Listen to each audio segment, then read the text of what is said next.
Jadi mungkin ada hambatan dalam dirinya ini atau sesuatu yang apa ya, ya sesuatu yang masih mengganjal dalam dirinya itu yang harus di-coaching gitu.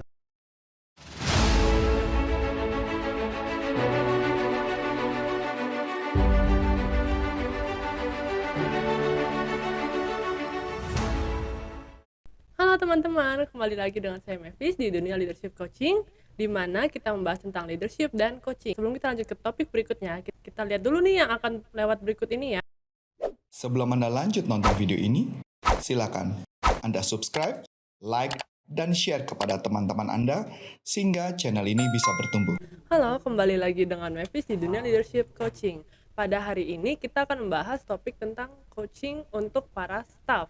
Nah, pada pembicara kali ini ada Coach Aditya. Halo Coach. Halo Mavis, Iya, gimana? kabar Coach gimana kabar Baik, Coach? Ya, baik. saya juga baik Coach. Oh ya, pada hari ini kita akan membahas tentang coaching leadership untuk para staff. Ya, Menurut Coach gimana nih Coach? jadi coaching untuk staff itu adalah bagian dari leadership juga gitu ya. Jadi seorang atasan itu harus memiliki kemampuan untuk meng-coaching staffnya gitu. Nah, dalam hal ini cara meng-coaching staff itu agak berbeda ya dengan level manager dan yang seterusnya ke atas gitu ya.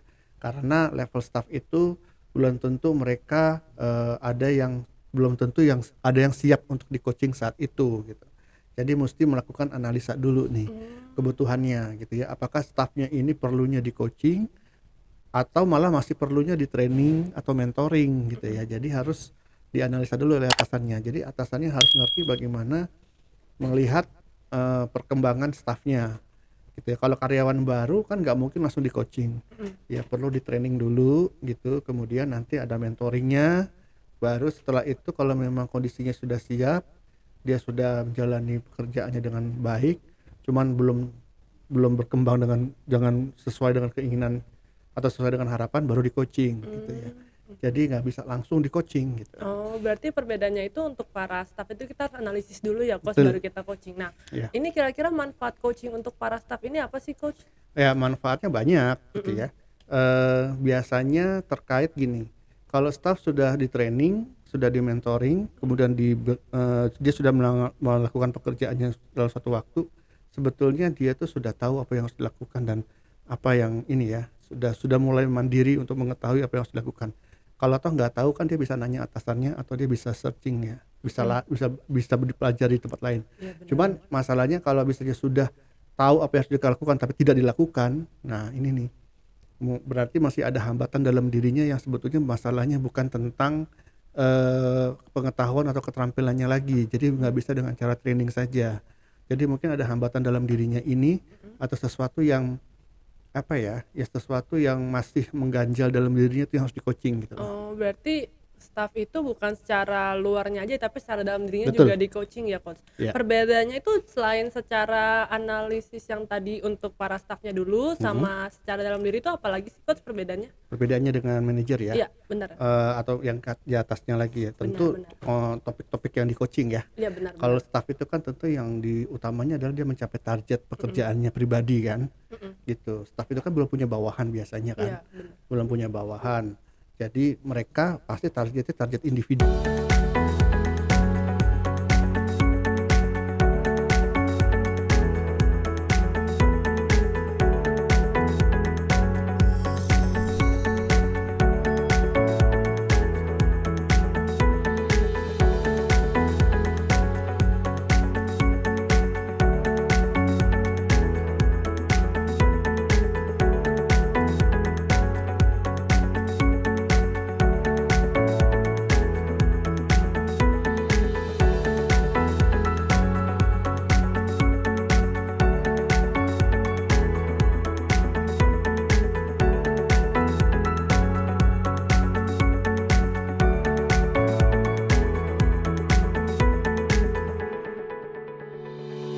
Iya. Target individu. Nah, itu yang di coaching. KPI atau target yang berkaitan dengan individu. Hubungannya dengan itu ya. Iya. Walaupun nanti topiknya macam-macam juga sih gitu yang lebih spesifiknya.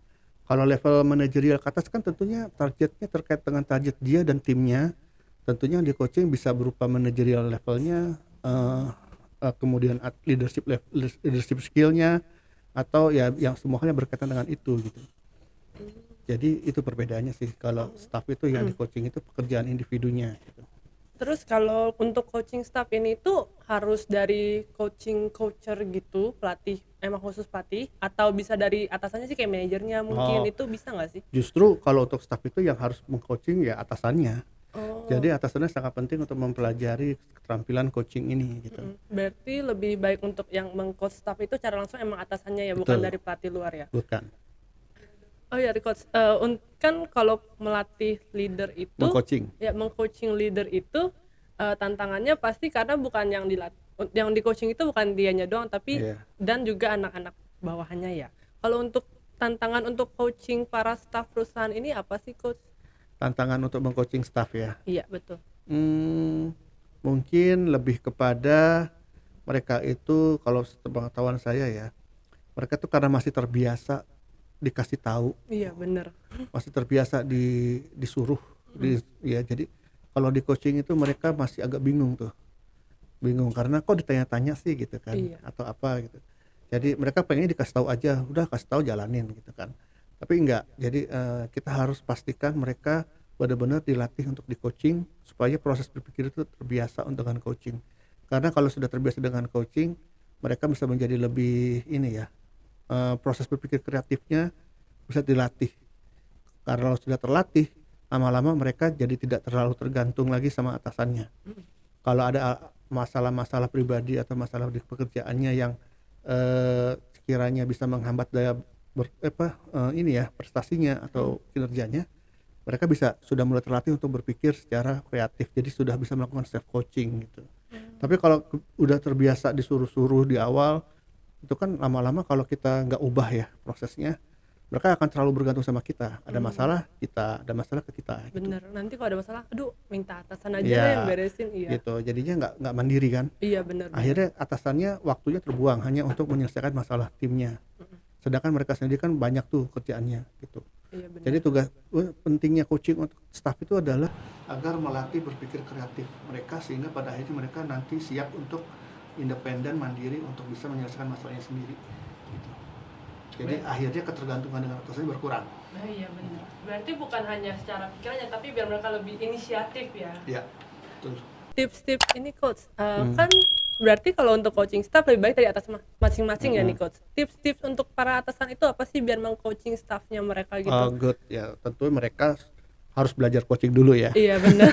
Karena nggak semua karyawan atasan itu atau leader itu sudah punya kemampuan coaching. Mereka pikir itu caranya coaching, padahal bukan.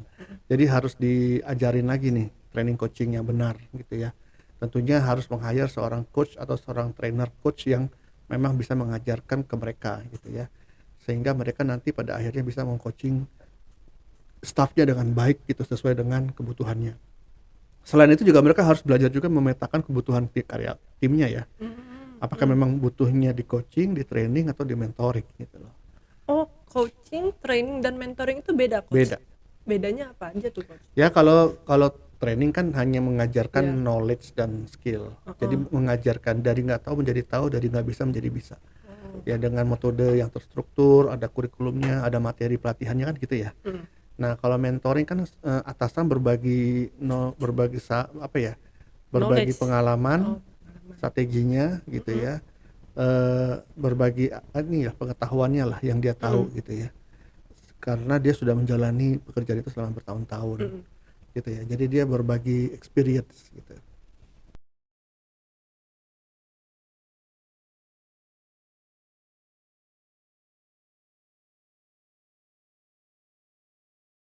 Nah kalau coaching itu kan lebih kepada untuk memancing melatih proses berpikir kreatifnya si tim itu sendiri, sehingga mereka bisa menemukan solusinya sendiri dan bisa mengerjakannya sendiri gitu. Jadi beda tekniknya gitu. Oh ya coach, kan tadi coach sudah kasih tips-tips nih. Nah misalnya para atasan tidak mau meng-hire coach untuk coaching mereka, tapi mereka langsung coaching bawahannya, itu gimana tuh? Apa itu masih boleh atau valid gak sih kalau kayak gitu? Ya tergantung ya. Tergantung. Kalau mereka nggak mau ikut training gitu, ya kan kalau perusahaan kan pasti kan yang meng-hire ya, Iya, benar. yang meng-hire seseorang untuk mengajarkan kepada mereka.